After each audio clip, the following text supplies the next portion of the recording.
মাত্র একটা পাকা আম দিয়ে দারুণ লোভনীয় স্বাদের কোনো স্ন্যাক্সের রেসিপি বানাতে মন চাইলে আমার আজকের রেসিপিটা একবার হলেও বানিয়ে দেখতে পারেন। বানানো যেমন সহজ, খেতে তেমনই সুন্দর। তো নমস্কার বন্ধুরা, স্বাদবাহারের পক্ষ থেকে আপনাদের সবাইকে জানাই অনেক অনেক স্বাগত। আশা করছি সবাই ভালো আছেন, সুস্থ আছেন। আজ বানাবো মাত্র একটা পাকা আম দিয়ে অসাধারণ স্বাদের পোয়া পিঠে বা তেলের পিঠে। তাহলে চলুন দেরি না করে আমার আজকের রেসিপিটা শুরু করা যাক। সবার প্রথমে একটা মাঝারি সাইজের পাকা আম পরিষ্কার জল দিয়ে ধুয়ে নিয়েছি। এবার আমটা আমি কেটে নেব। আমটার দুটো ধারা আমি কেটে নেব আর মাঝের আঁটিটা আমি বাদ দিয়ে দেব। আঁটিটা আমার কাজে লাগবে না। আশা করব ভিডিওর শেষ পর্যন্ত আপনারা আমার সাথেই থাকবেন। আর সবশেষে যদি আমার ভিডিওটি ভালো লাগে তাহলে অবশ্যই একটা লাইক করে দেবেন আর সবার মাঝে বেশি বেশি করে শেয়ার করবেন। আমটা আমি এভাবে কেটে নিচ্ছি।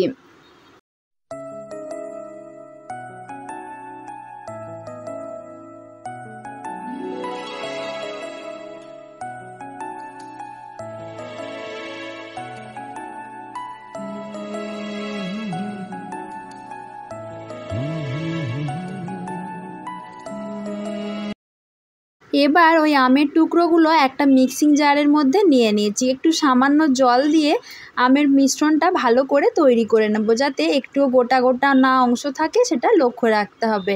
এবার ওই আমের মিশ্রণটা আমি একটা বাটির মধ্যে ঢেলে নিচ্ছি। এখন ওই বাটিতে আমি দিয়ে দিচ্ছি একটা কাপ মাপ করে 1 কাপের চাইতে অল্প একটু কম সুজি। আমি কাপ মাপ করে এখানে সব উপকরণগুলো নিচ্ছি যাতে আপনাদের বুঝতে সুবিধা হয়। আর নিচ্ছি হাফ কাপ চিনি। আমি এখানে হাফ কাপ নিয়েছি, আপনাদের যদি বেশি দিতে মন হয় তাহলে আরেকটু চিনির পরিমাণ বাড়িয়ে বা কমিয়েও নিতে পারেন। ওই কাপ মাপ করে নিয়ে নিয়েছি 1 কাপের চাইতে একটু কম ময়দা। আর দিয়ে দিচ্ছি সামান্য একটু লবণ। লবণটা কিন্তু অবশ্যই দিতে হবে, তা না হলে রেসিপিটা খেতে কিন্তু একদমই ভালো লাগবে না। এবার ওই কাপটার মাপ করে আমি 1 কাপ নিয়ে নিয়েছি রুম টেম্পারেচারে থাকা দুধ। দুধটা আমি একবারে সবটা দিইনি, অল্প অল্প করে দুধ দিতে থাকবো আর ভালো করে এভাবে মিশিয়ে নিতে থাকবো। সমস্ত কিছুকে একটু সময় নিয়ে ভালো করে মিশিয়ে নিতে হবে, যাতে একটুও গোটা গোটা অংশ না থেকে যায়। দেখুন ভালো করে মিশ্রণটা রেডি করে নিয়েছি। এখন আমি একটা ঢাকা দিয়ে 10 মিনিট মতো রেখে দেব। যেহেতু সুজি আছে, সুজিটা কিন্তু ভিজে ফুলে উঠবে। ঘড়ি ধরে পুরো 10 মিনিট পর্যন্ত রেস্ট রেখে দিয়েছিলাম। ফিরে এসেছি 10 মিনিট পর। দেখুন মিশ্রণটা কিন্তু অনেকটাই গাঢ় হয়ে গেছে। আবারও আমি ভালো করে একটু ফেটিয়ে নিচ্ছি। যত ভালো করে ফেটানো হবে পোয়া পিঠেগুলো কিন্তু ততই ফুলা ফুলা হয়ে উঠবে। যেহেতু মিশ্রণটা অনেকটাই গাঢ় হয়ে গেছে তাই আমি আবারও একটু দুধ দিয়ে দিচ্ছি। আপনারা চাইলে এই পর্যায়ে একটু জলও ব্যবহার করতে পারেন। আবারও ভালো করে একটু মিশিয়ে নিচ্ছি। পোয়া পিঠের জন্য আমার ব্যাটার কিন্তু পুরোপুরি রেডি। এই পোয়া পিঠের ব্যাটারটা কিন্তু খুব বেশি গাঢ় হবে না, আবার খুব বেশি নরমও হবে না। আপনারা আশা করি দেখে বুঝতে পারছেন ব্যাটারের ঘনত্বটা। এবার আর কি পোয়া পিঠেগুলো ভেজে নেবার পালা। তার জন্য কড়াইতে বেশ কিছুটা পরিমাণ সাদা তেল ভালো করে গরম করে নিয়েছি। এবার এরকম একটা হাতার সাহায্যে 1 হাতা করে ব্যাটার তেলের ওপর দিয়ে দিলেই হবে। আমি এখন একটা পিঠে তেলের ওপর দিয়ে দিচ্ছি। প্রথম পিঠেটা আমার পুরোপুরি গোল হয়নি, তাতেও কিন্তু কোনো অসুবিধে নাই। পিঠেগুলো খেতে কিন্তু একই রকম স্বাদ থাকবে। এই পিঠেগুলো কিন্তু একটু সময় নিয়ে ধৈর্য ধরে ভাজতে হবে, তা না হলে ওপরটা লাল হয়ে গেলেও ভেতরটা কিন্তু কাঁচা কাঁচা থাকবে, তখন খেতে একদমই ভালো লাগবে না। আমি একটা পিঠে মোটামুটি রেডি হয়ে যাওয়ার পর আরেকটা পাশে খানিকটা ব্যাটার দিয়ে দিচ্ছি।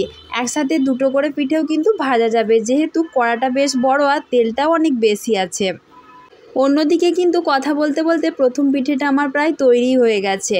আমি এবার ওই পিঠেটা তেল ঝরিয়ে নিয়ে তুলে নেব। দেখুন পিঠেগুলো কি সুন্দর হয়ে ফুলে উঠেছে, পুরো একদম ফুলকো লুচির মতো।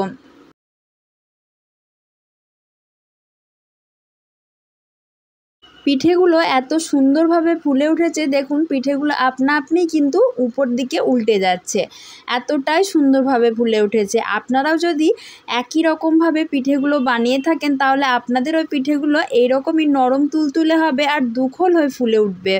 দেখুন একটা একটা করে আমার সমস্ত পিঠে ভেজে নেওয়া হয়ে গেছে। এখন আমি আপনাদেরকে পিঠেগুলো দেখিয়ে দিচ্ছি পিঠেটা কতটা নরম হয়েছে, আর ভেতরটাও ভেঙে দেখিয়ে দিচ্ছি ভেতর থেকেও এটা কত সুন্দরভাবে ভাজা হয়েছে। তাহলে বন্ধুরা পাকা আমের সিজন থাকতে থাকতে আপনারাও এই রেসিপিটা অবশ্যই বাড়িতে একবার হলেও বানিয়ে দেখবেন, খেতে কিন্তু দুর্দান্ত হয়। আর বিকেলের দিকে আমাদেরকে হালকা ফুলকা জলখাবারে এরকম রেসিপি থাকলে আর কিন্তু কোনো চিন্তাই নেই, বাচ্চা থেকে বড় সবাই কিন্তু খেয়ে নেবে।